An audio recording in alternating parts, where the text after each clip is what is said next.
Hello, welcome to the video lecture series on digital image processing.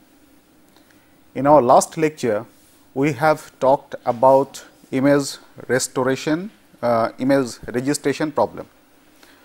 So, we have talked about different image mismatch or match measures. We have talked about the cross correlation between two images, and we have also seen some application of registration techniques. Now, including this image registration technique, whatever we have done till now in our digital image processing course, you have seen that all our discussions are mainly based on black and white images. That is, we have not considered any color image during our discussion. Now, starting from today and coming few lectures, we will talk about the color image processing. So, today what we are going to do is, we are going to introduce the concept of color image processing. We are going to see that what are primary and secondary colors. We are going to talk about color characteristics. Then we will see chromaticity diagram and how the chromaticity diagram can be used to specify a color.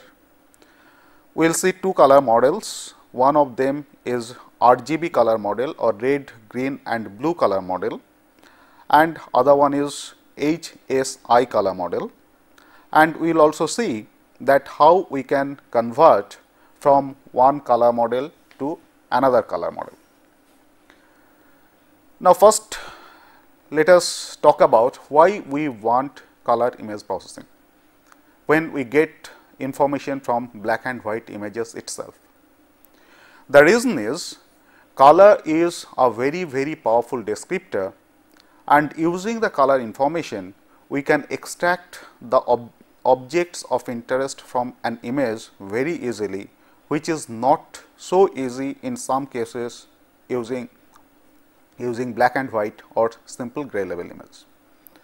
And the second motivation why we go for color image processing is that, or we talk about color images, is that human eyes can distinguish between thousands of colors and color shades, whereas when we talk about only black and white image or grayscale image, we can distinguish only about 2 dozens of intensity distributions or different gray shades.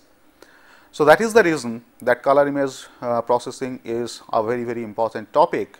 Firstly, because we can distinguish between more number of colors, and secondly, we can identify some objects in a color image very easily, which otherwise may be difficult from a simple intensity image or a gray level image.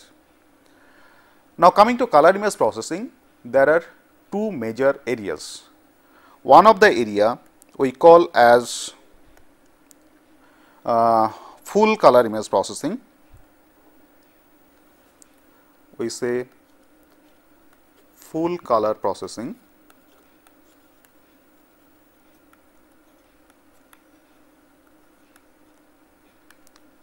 and other area is pseudo color processing.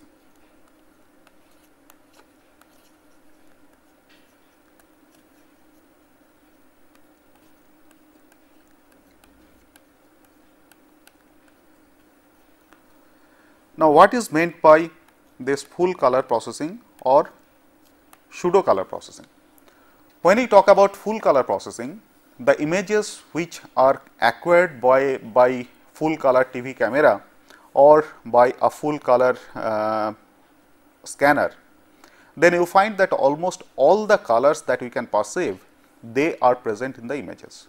So, that is what is meant by a full color image, and when we try to process such a full color image, what we will try to process is we will take into consideration all those colors which are present in the image. Whereas, when we talk about this pseudo color processing, the pseudo color processing is a problem where we try to assign certain colors to a range of gray levels. When we take an intensity image or simply a black and white image which has intensity levels from say 0 to 255, what I can do is we can divide this entire intensity range into a number of sub range. Say for example, I can divide 0 to say 50, this intensity level will be in one range, maybe 50 to 100 intensity levels will be in another range, and to this range I can assign one particular color, whereas in this range 50 to 100 I can assign another particular color. And this pseudo color image processing is mostly useful for human interpretation. So, as we said that we can hardly distinguish around 2 dozens of intensity of gray shades, whereas if we go for so in such cases it may not be possible for us to distinguish between two gray regions which are very near to each other, where the intensity values are very near to each other. So, in such cases if we go for this pseudo coloring technique, that is we assign different colors to different range of intensity values, then from the same intensity image or black and white image we can extract the information much more easily, and this is mainly useful, as I said, for human interpretation purpose. Now, what is the problem with the color image processing? The interpretation of color as the color is interpreted by the human beings, this problem is a physiological problem, and we have not yet been fully understand what is the mechanism by which we really interpret a color. So, though the mechanism is not fully understood, but the physical nature of color we can represent formally, we can express it formally, and our formal expression is really supported by some experimental results. Now, the concept of color is not very new. You know from your school level physics, from school level optics, that way back in 1666, it was Newton who discovered the color spectrum. So, what he did is his experimental setup was something like this. You have an optical prism and you pass white light through this optical prism, and as the white light passes through the optical prism, on the other side, when this white light comes out of it, the light does not remain white anymore. However, it is broken into a number of color components which is known as spectrum. So, as has been shown in this particular diagram, you find that at one end of the spectrum, what we have is the violet. At one end we have the violet, and at the other end we have the red color. So, the color components that vary from violet to red, and this was really discovered by Newton way back in 1666. Now, the thing is, how do we perceive color, or how do I say that an object is of a particular color? We have seen earlier that we perceive an object, we see an object because light falls on the object, or the object is illuminated by certain source of light. The light gets reflected from the object, it reaches our eye, then only we can see the object. Similarly, we can perceive the color depending upon the nature of the light which is reflected by the object surface. So, because we have to perceive this nature of the light, so we have to see that what is the spectrum of light which is, or the spectrum of the energy which is really in the visible range, because it is only in the visible range that we are able to perceive any color. So, if you consider the electromagnetic spectrum, so as shown here, the complete electromagnetic spectrum ranges from gamma rays to radio frequency waves. And you find that this visible spectrum, the visible light spectrum, it occupies only a very narrow range of frequencies in this entire electromagnetic spectrum. And here you find that the wavelength of the visible spectrum, that roughly varies from say 400 nanometer to 700 nanometer. So, at one end it is around 400 nanometer wavelength, and at the other end it is around 700 nanometer in wavelength. So, whenever a light falls on an object, and if the object reflects lights of all wavelengths in this visible spectrum in a balanced manner, that is, all the wavelengths are reflected in the appropriate proportion, in that case that object will be appearing as an white object. And depending upon the wavelength, predominant wavelength within this visible spectrum, the object will appear to be a colored object, and the object color will depend upon what is the wavelength of light that is predominantly reflected by that particular object surface. Now, coming to the attributes of light, if we have an achromatic light, that means a light which does not contain any color component, the only attribute which describes that particular light is the intensity of the light. Whereas, if it is a chromatic light, in that case, as we have just seen, the wavelength of the chromatic light within the visible range can vary from roughly 400 nanometer to 700 nanometer. Now, there are basically three quantities which describe the quality of light. So, what are those quantities? One of the quantity is what is called radiance,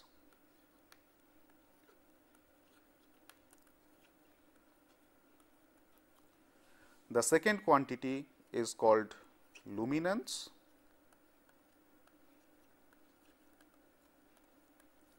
and the third quantity is called brightness.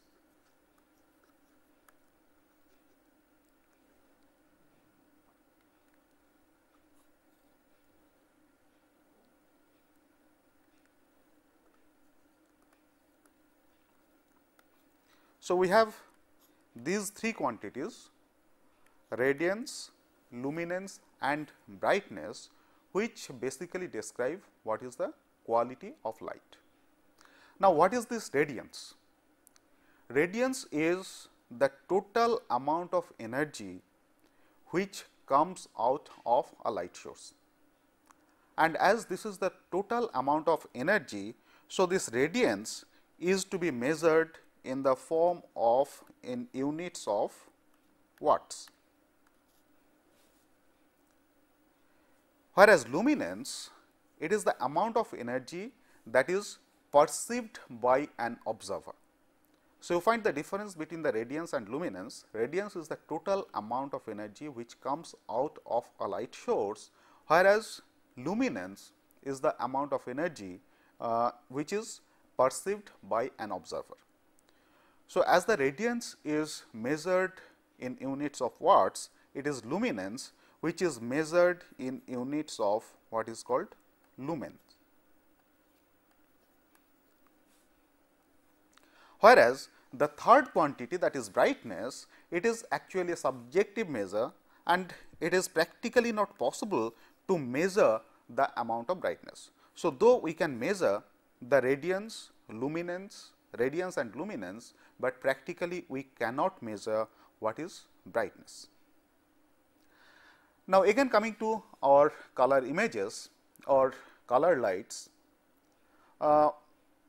most of you must be aware that when we consider colors or when we talk about colors, we normally talk about three primary colors, and we say that the three primary colors are red, green and blue.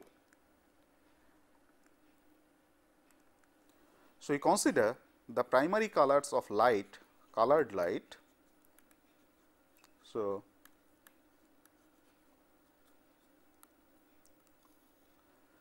we consider the primary colors to be red, green and blue. So, we consider these three colors to be the primary colors, and normally we represent it as R, G and B. Now, we find that from the spectrum which was discovered by Newton, there are actually 7 different colors, but out of those 7 colors, we have chosen only these 3 different colors, red, green and blue, to be the primary colors, and we assume that by mixing these primary colors in different proportions, we can generate all other colors. Now, why do we choose these 3 colors to be the primary colors? The reason is something like this, that actually there are some cone cells in our eyes which are responsible for color sensation. So, there are around 6 to 7 million cone cells,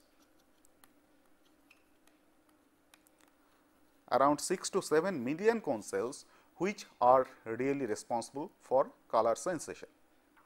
Now, out of these 6 to 7 million cone cells, around 65% of the cone cells, they are sensitive to red light, 33% of the cone cells are sensitive to, they sense green lights, and roughly 2% of the cone cells, they sense blue lights.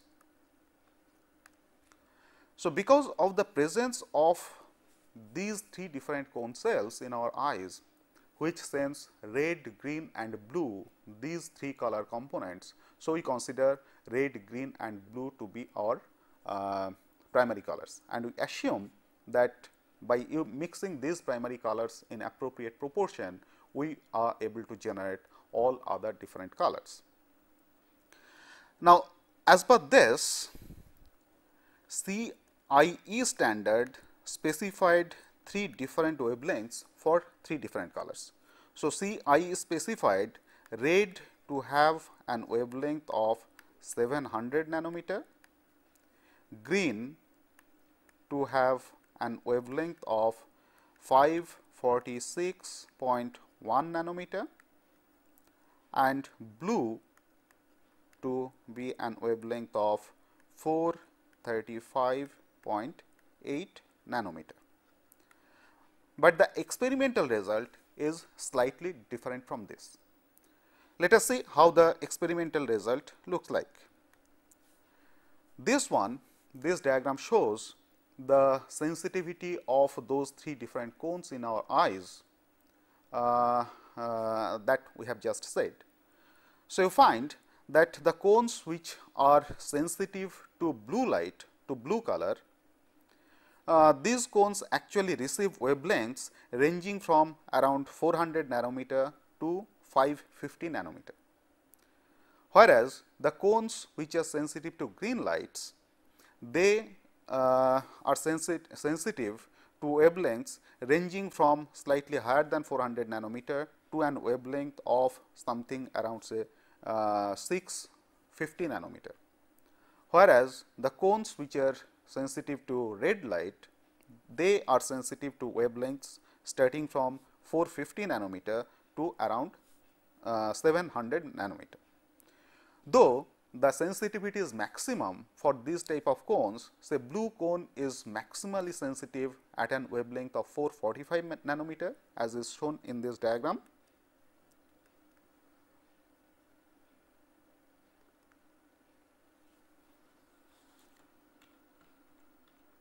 So, as is shown in this diagram, you find that the blue cells, the blue cones, they are most sensitive to an wavelength of 445 nanometer. The green cones are most sensitive to an wavelength of 535 nanometer, whereas the red cones are most sensitive to an wavelength of 575 nanometer. So, these experimental figures are slightly different from what was specified by CIE, and one point has to be kept in mind that though CIE standard specifies red, green and blue to be of certain wavelength, but no single wavelength can specify any particular color. In fact, from the visible spectrum, from the visible domain of the spectrum that we have just seen, it is quite clear that when we consider two spectrum colors, two adjacent spectrum colors, there is no clear cut boundary between those two adjacent spectrum colors. Rather, one color slowly or smoothly gets merged into the other color. So, as you can see from the same diagram, that whenever we have a transition from say green to yellow, you find that we do not have any clear cut boundary between green and yellow. Similarly, whenever there is a transition from say yellow to red, the boundary is not clearly defined, but we have a smooth transition from one color to another color.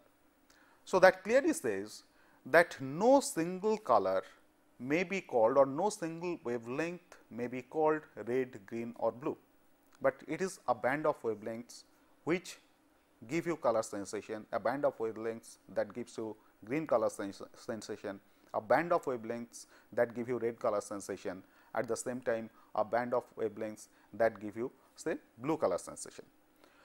So, having specific wavelengths as standard does not mean that these fixed RGB components alone when mixed properly will generate all other colors, but rather we should have a flexibility that we should also allow the wavelengths of these three different colors to change, because as we have just seen that green actually specifies a band of wavelengths, red actually specifies a band of wavelengths. Similarly, blue also specifies a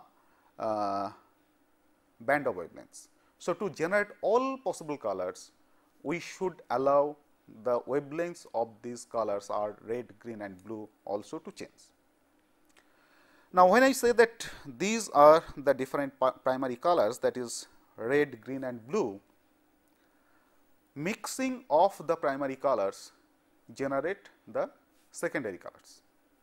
So, when we mix say red and blue, if we mix red and blue, you find that both red and blue, they are the primary colors. Red and blue will generate a color called magenta, which is a secondary color. Similarly, if we mix green and blue,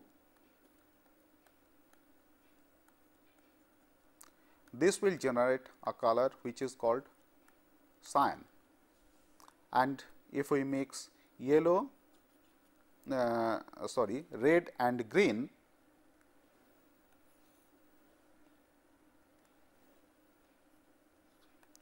if we mix red and green, these two generate color yellow. So, as we have said that red, green and blue, we consider these three colors as primary colors. By mixing the primary colors, we generate the secondary colors. So, these three colors, magenta, cyan and yellow, they will be called secondary colors of light. Now, here another important concept is the pigments.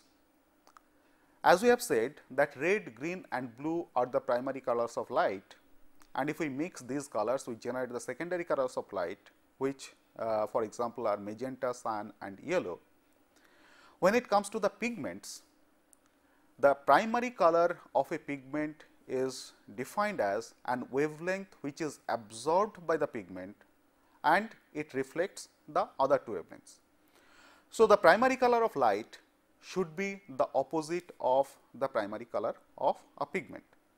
So, as red, green and blue, they are the primary colors of light, whereas magenta, cyan and yellow, they are the primary colors of a pigment. So, when it comes to pigment, we will consider this magenta, cyan and yellow, they are to be the primary colors. So, these are the primary colors for pigments.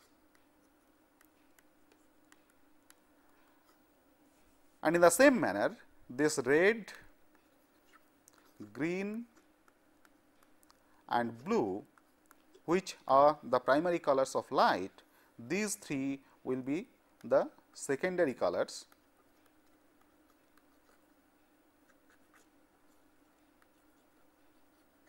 for pigments.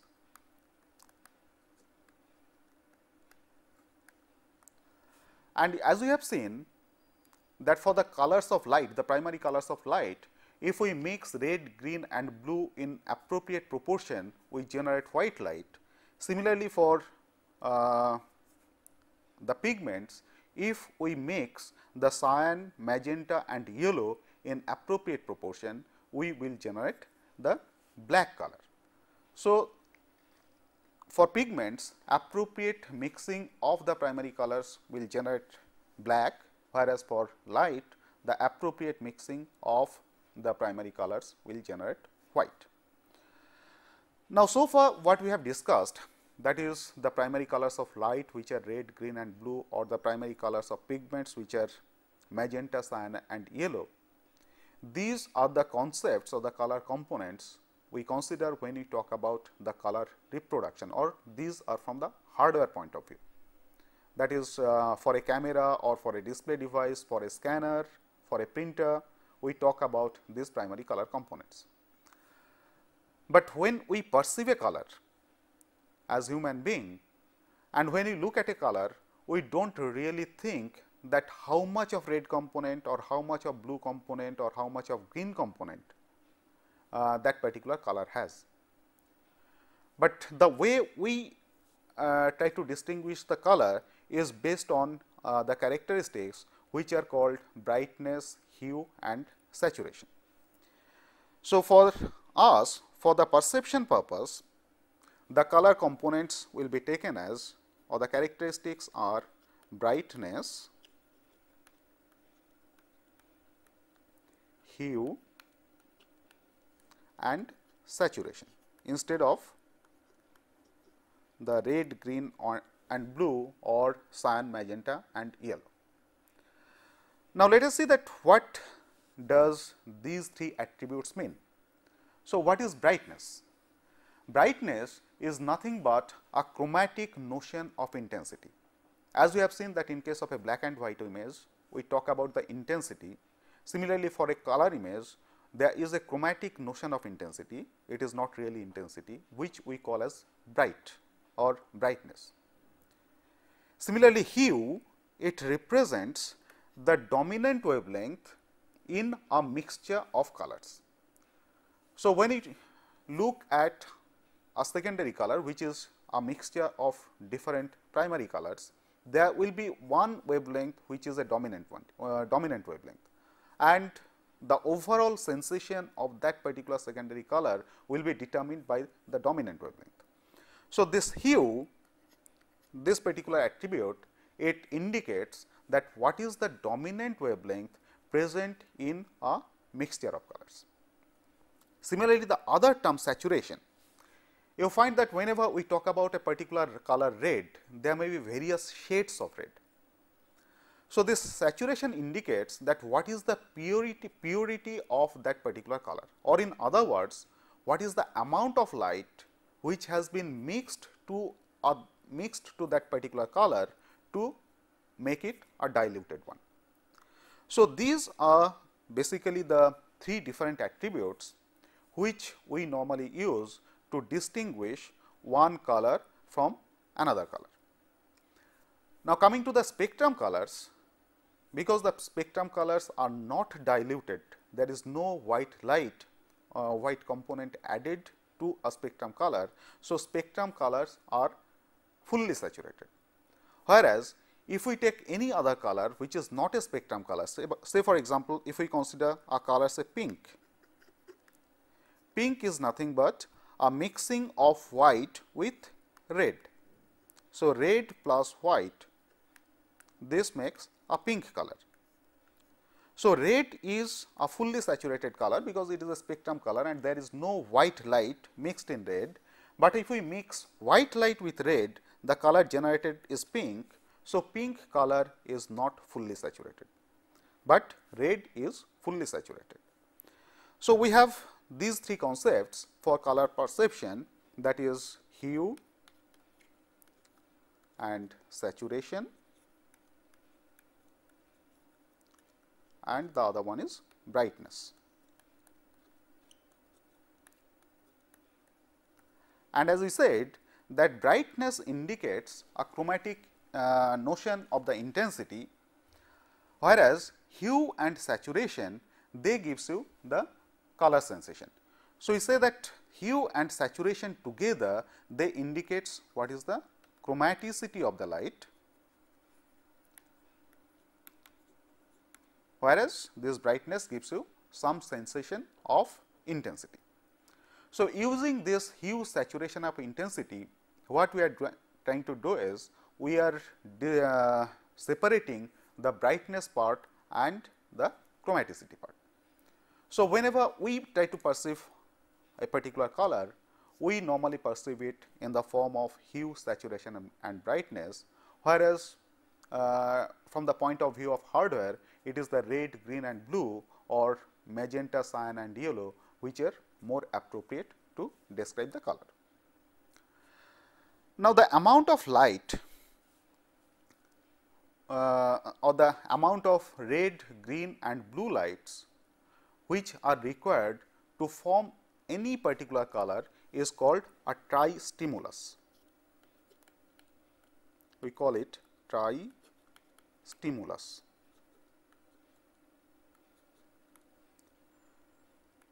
And obviously, because this indicates what is the amount of red light, green light and blue light which are to be mixed to form any particular color.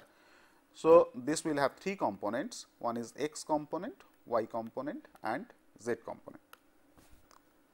And a color is normally specified by what is called chromatic coefficients. So, we call them as chromatic coefficients.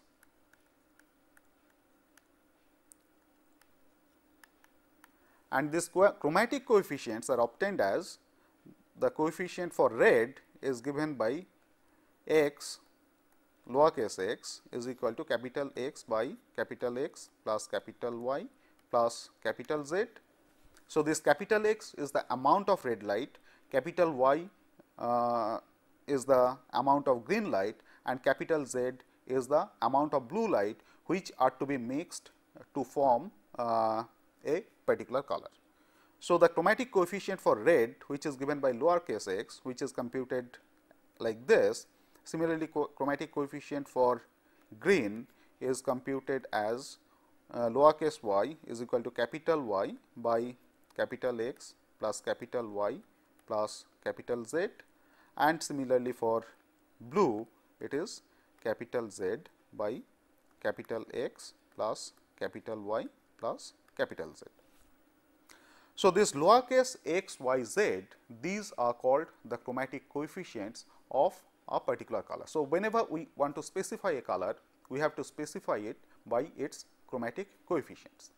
And from here you find that this sum of the chromatic coefficients, that is lowercase x plus lowercase y plus lowercase z is equal to 0 is equal to 1. So, this is represented in normalized form.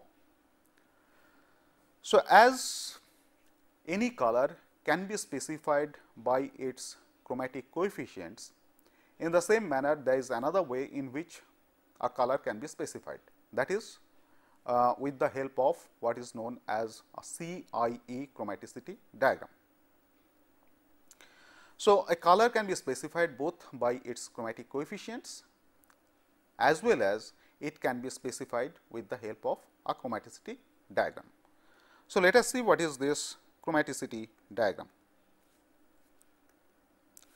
So, here we have shown this chromaticity diagram, and you find that it is a color diagram in a two-dimensional space. We have the horizontal axis, which is the lowercase which is the axis representing the lowercase x, and we have the vertical axis, which is the axis representing lowercase y. That means, the chromatic coefficient for red is along the horizontal axis and the chromatic coefficient for green is along the vertical axis. And if we want to specify any particular color, say for example, I take this particular point and I want to find out that how this particular color can be, say here, how this particular color can be specified. So, as we have said that we can specify it by its chromatic coefficients. Now, two of the components of the chromatic coefficients, that is x and y, that is red component and green component, we can get from the horizontal axis and the vertical axis, and the third component, that is z, obviously in this case will be given by z is equal to 1 minus x plus y. So, x and y I obtain from this chromaticity diagram, and I can get the chromatic coefficient component z simply by using the relation that x plus y plus z is equal to 1. And if you study this chromaticity diagram, you find that all the spectral colors, they are represented along the boundary of this chromaticity diagram. Okay. So, along the boundary we have all the spectral colors. In this chromaticity diagram, there is a point which is marked as say this point, which is marked as point of equal energy. That means, all the red, green and blue components, they are mixed in equal proportion, and this is the one which is the CIE standard of white. Okay. And as we said, the notion of saturation, you find that all the points on the boundary, because they are the spectrum colors, so all the colors along the boundary, they are fully saturated. And as we move inside the chromaticity diagram away from the boundary, as we move away from the boundary, the color becomes less and less saturated. So, one use of this chromaticity diagram is that we can specify a color using this chromaticity diagram. We can find out what are the chromatic coefficients x, y and z by using this chromaticity diagram. And not only that, this chromaticity diagram is also useful for color mixing. Let us see how. Say for example, within this I take two color points. Say I take one color point somewhere here, and I take one point somewhere here, and I consider another point somewhere here. And if I join these 2 points by a straight line, say like this, in that case, this straight line indicates that what are the different colors that I can generate by mixing the color present at this location and the color present at this location. So, all possible mixture of these two colors can create all the colors which are lying on this straight line segment connecting these two color points. And same is true for 3 points.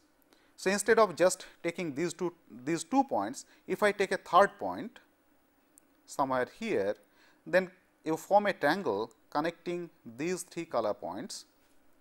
Then if I take the color present at this location, the color present at this location and the color which is specified at this location, and by mixing all these 3 colors in different proportions, I can generate all the colors lying within this rectangular region.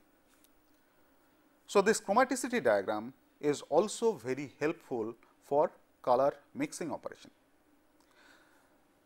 For example, we can get some other information from this chromaticity diagram like this.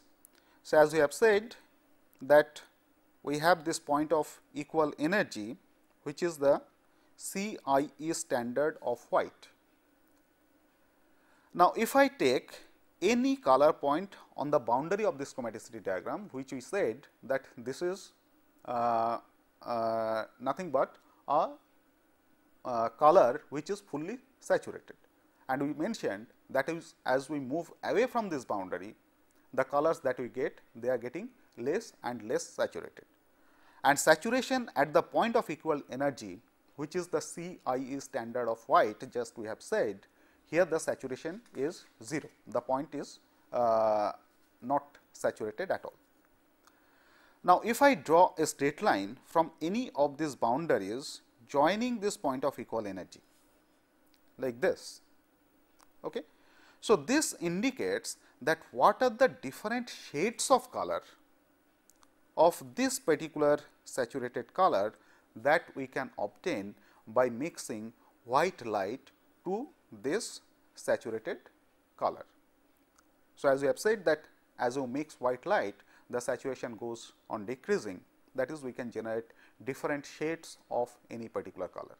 So, this particular straight line which connects the point of equal energy, which is nothing but the CIE standard of white, and a color on the boundary which is a fully saturated color, then what I can get is all the shades of this particular color is actually lying on this particular straight line, which joins the boundary point to the point of equal energy.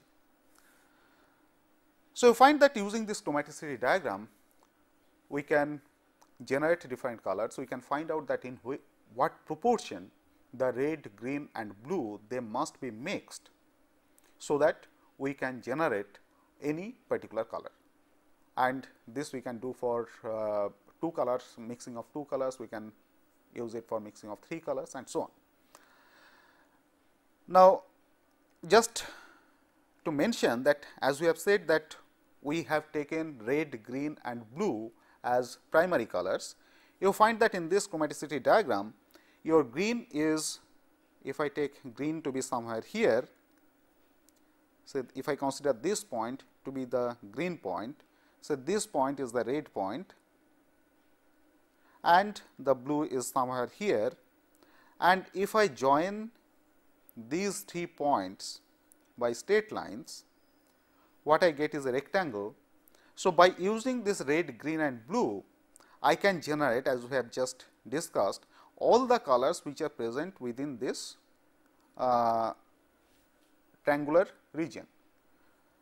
So, as this triangular region does not encompass the entire part of this chromaticity diagram, because this chromaticity diagram is not really a triangular diagram.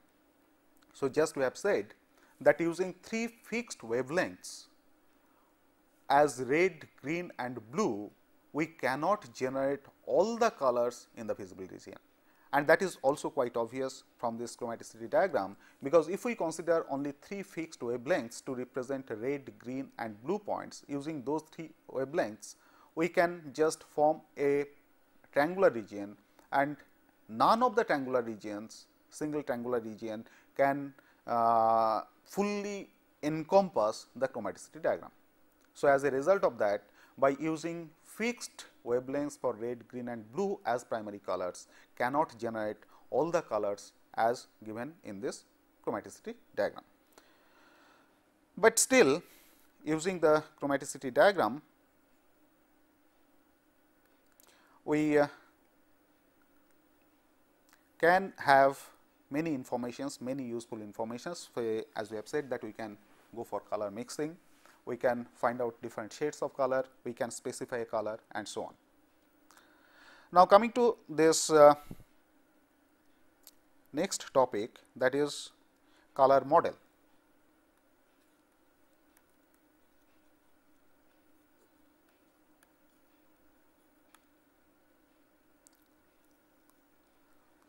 Now, we need a color model to specify a particular color. A color model helps us to specify a particular color in a standard way.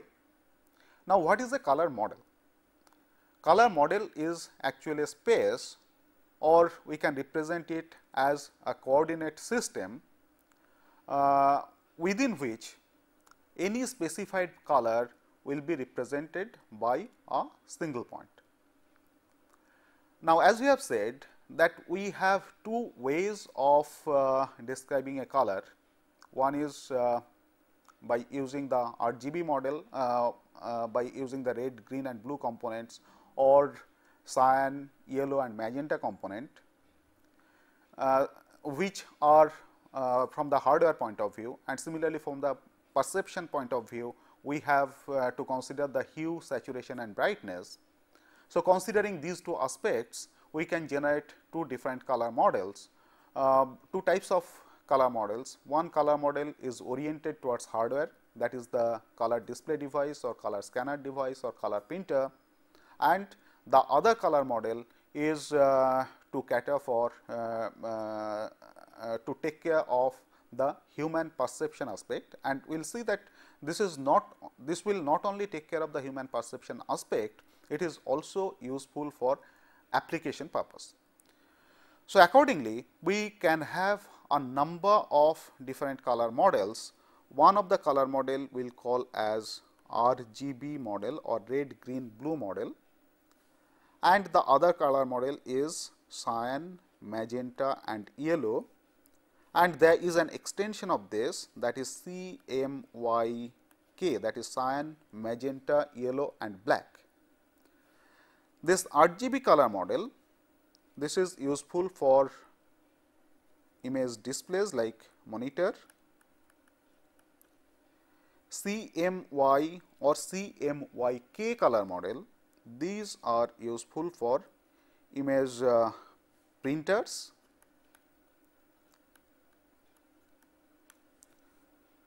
And you find that both these color models are hardware oriented.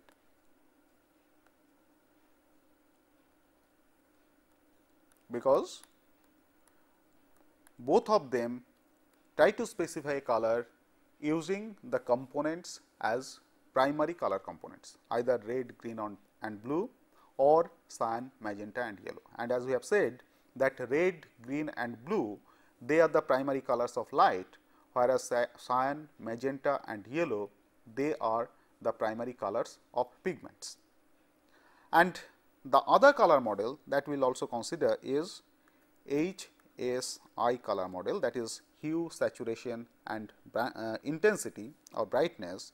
And this HSI color model, it is application oriented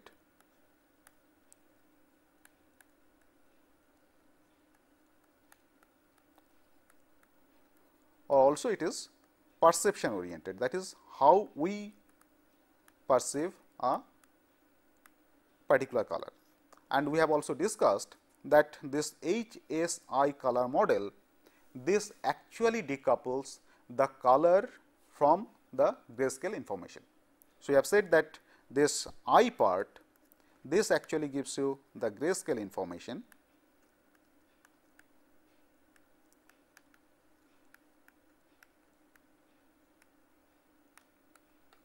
whereas hue and saturation taken together gives you the chromatic information.